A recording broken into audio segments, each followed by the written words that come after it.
Hello, ladies and gentlemen. We're going to be starting on the Excel portion of the course, but I wanted to go back and remind you of the solve method. Remember, I have a YouTube video on that right here. The and let me get the website of this video posted for you guys. So there's the web address for the video.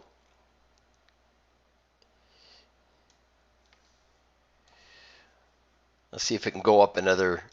Yeah, go. Okay, that's about the best size right there. Web address of the video, and I'll leave it up for just a second so you guys can get that. Remember, solve stands for sketch, organize, list, vary, and evaluate. So let's go back to, it was on my Google Docs anyway, Google Sheet anyway. It's an acronym. It's a way to remember the steps to solving a problem. Our engineering problems, we approach the same way.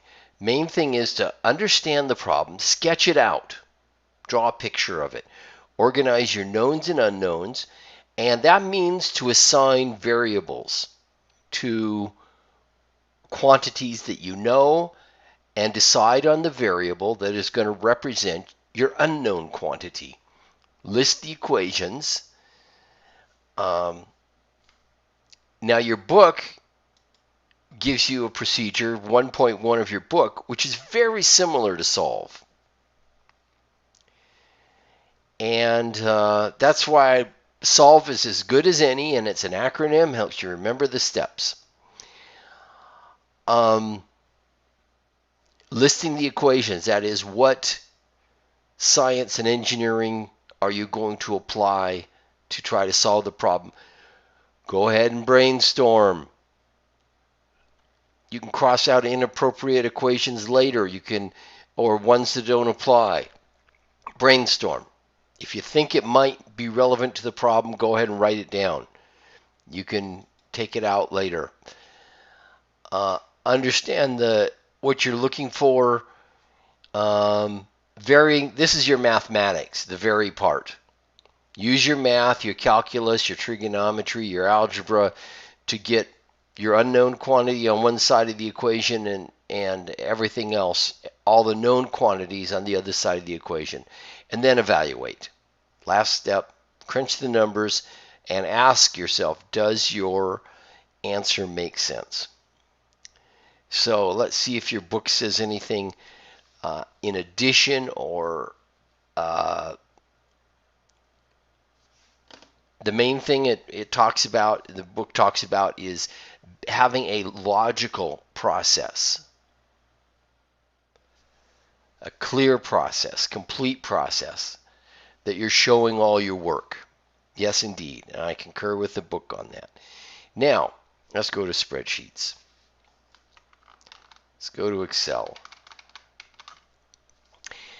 Spreadsheets are what are called cellular automata.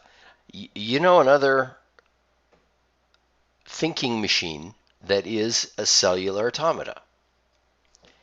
And everybody has one, or at least everybody alive has one. It is, even everybody dead has one, it just doesn't work anymore. It's called your brain. That's how our brains are organized, is that the cells communicate with other cells. And a spreadsheet is set up a lot like that. That you get information from other cells around it. You get to decide what information this cell is going to use and where it's coming from and how we're going to manipulate it, what math we're going to use. It can, and once we have those cells organized, we can graph and sort and statistical analysis, and we can export it and import it. It's and let's see, we can fit equations to it, algebra to it. We can do modeling with it. We can fit models to it, and it can solve optimization problems and simultaneous equations. Now, it's the most popular analytical tool out there. Engineers, for calculations and understanding engineering models, will use this tool perhaps more than any other. A spreadsheet, in general, spreadsheets. In particular, Excel is probably the most popular spreadsheet out there at this time. So we'll start out by going through a simple example of applying Excel to figure out a particle's trajectory.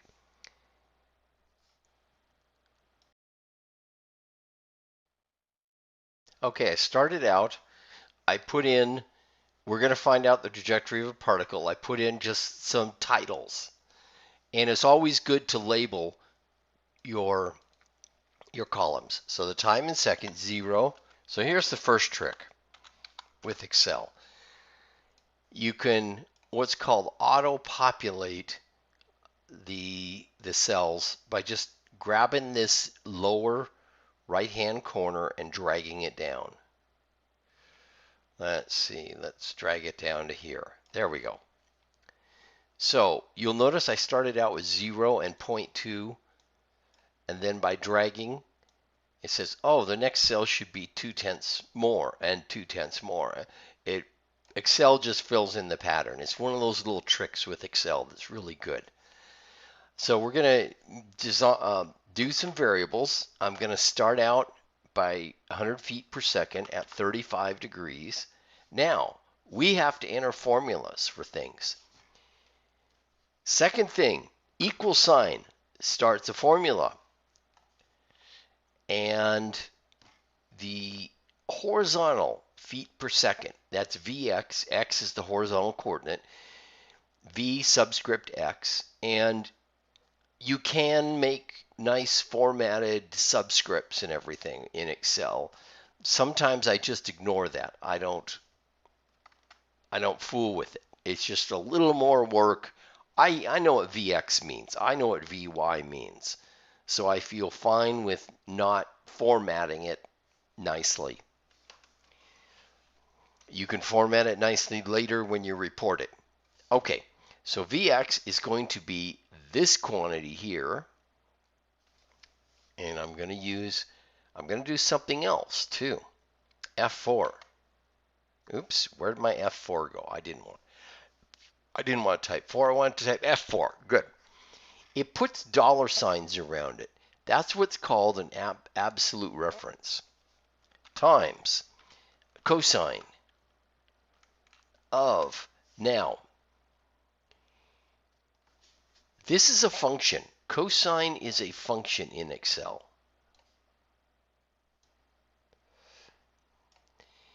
And it takes the number in radians. It doesn't take the number in degrees.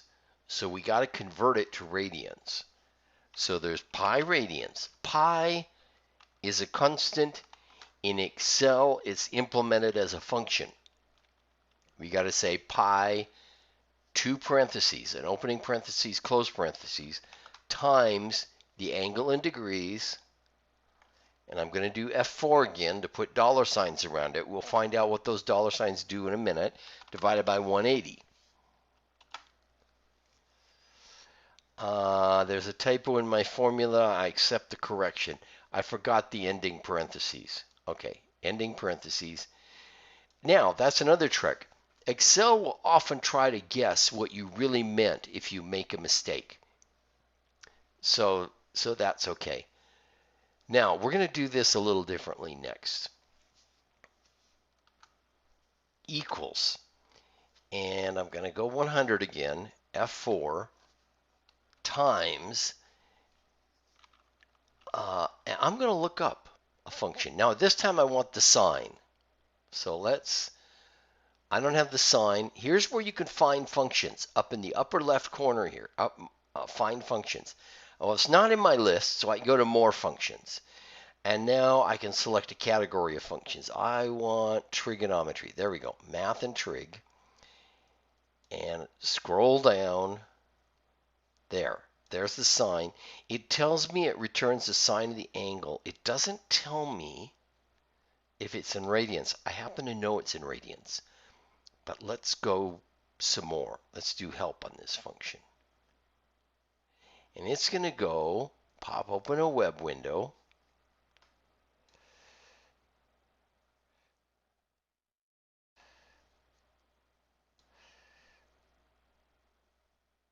There. And the web window takes time. Of course it does. Let's, okay. Here it comes. I should have paused the video for a second to wait for the web window. So, number required, the angle in radians for which you want the sine. That's what it needs. So there's another way to get radians. So I want the sine. Oh, by the way, if you need searching on a function, you can ask for it, sine. There, it pops up the sine too, so you can search for a function. You can get more help if this isn't enough, which it wasn't. I needed to know it was in radians or not. So the number, and I can go look for another function. So I can look for more functions.